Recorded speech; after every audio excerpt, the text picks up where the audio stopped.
That by no means is at all to insinuate that all people should not be welcome in the classroom at all. That is just to say the debate, the discussion of what is or isn't political, that's the piece that I would like to keep out of classrooms. The fact that a poster declaring everyone is welcome here was put up in a middle school classroom and then deemed political by the West Ada School District almost upended the election for the West Ada School Board. At the end of last night, Board Chair Lori Frazier, whom you just heard from last April, ended up retaining her Zone 1 seat by 436 votes. However, her margin of victory was 10 points below her 2021 results. Meanwhile, in West Ada Zone 3, it was a landslide loss for incumbent Angie Redford. First-time challenger Megan Brown won by nearly 30 points, 61% of the votes versus 33%. In that same board meeting from April that we just showed you, the first time anyone from the West Ada School Board would speak publicly on Sarah Inama's inclusive poster, Redford said she regretted the district was in a divisive situation. But many others, including Megan Brown, felt like, well, it shouldn't have been there in the first place. And it was that debacle, coupled with the lack of response and involvement from the current trustee, that the mother of 5 with an English education degree from BYU, Idaho, well, she decided, well, I have the time and several $100s to spare. Well, don't just make a criticism. Why don't I make a difference? I've always been working or serving in the schools. I've been a substitute, and when I'm not doing that, I volunteer in the PTO and the PTAs. I run the after school, if there's a bingo night or a movie night, I'll be there. You're wearing a shirt that says everyone is welcome here. How much did that have to do with your decision to jump into this?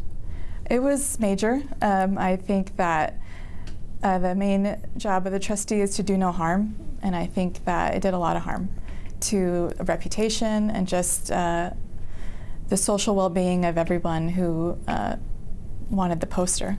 This is absolutely ridiculous and utterly embarrassing for West Ada, for Idaho, and for humanity. Is that what you heard when you were knocking on doors and talking to people? Same thing? Yeah, I wore this shirt when I knocked on doors to be very clear about, she already voted no, I will vote yes for a poster like this. And so that was the main message. I feel the passion that you all have. Her Zone 3 opponent, one-term trustee Angie Redford, made her stance on the signage clear last spring. Over the last month, I think it's actually been an exclamation point for me as to why neutral classrooms are so important. Is it safe to say this was a referendum on this whole everyone is welcome here? Yes. I think that it definitely was the voice of the people, and they've always wanted to say everyone is welcome here, and they showed it with their vote. Why is that important to you? Because I've taught hundreds of children, and it doesn't matter, what they look like, where they come from, and they need to feel welcome in the classroom. They need to feel safe, and this kind of message, everyone is welcome here, contributes to that safety. This would be the definition of grassroots. You find something you don't agree with, and you say, I can do better. Yeah. Is that kind of what this was? Yeah, I do. I knew as an educator, I knew how the schools worked, and I knew that every teacher gives their all, and I wanted to support them, and this is how I could support them best. Do you think you'll be able to make a difference? I think so. I am encouraged by the new trustee for Zone 2. I'm ready to be a peacemaker with everyone and to remind people we're there for the students and the teachers primarily. Well, Megan credits the work of the volunteers who came forward to help her campaign. She says she has a long-term vested interest in the happenings of the West Ada School Board. Her 5 kids will all be West Ada students for the next 13 years. Megan told us her other concerns within the district. That'd be continuing the improvement in test scores and increasing teacher pay to make sure West Ada salaries are competitive so teachers, well, don't leave the district. She's also been very clear about her stance on the upcoming $50 million school choice tax credit.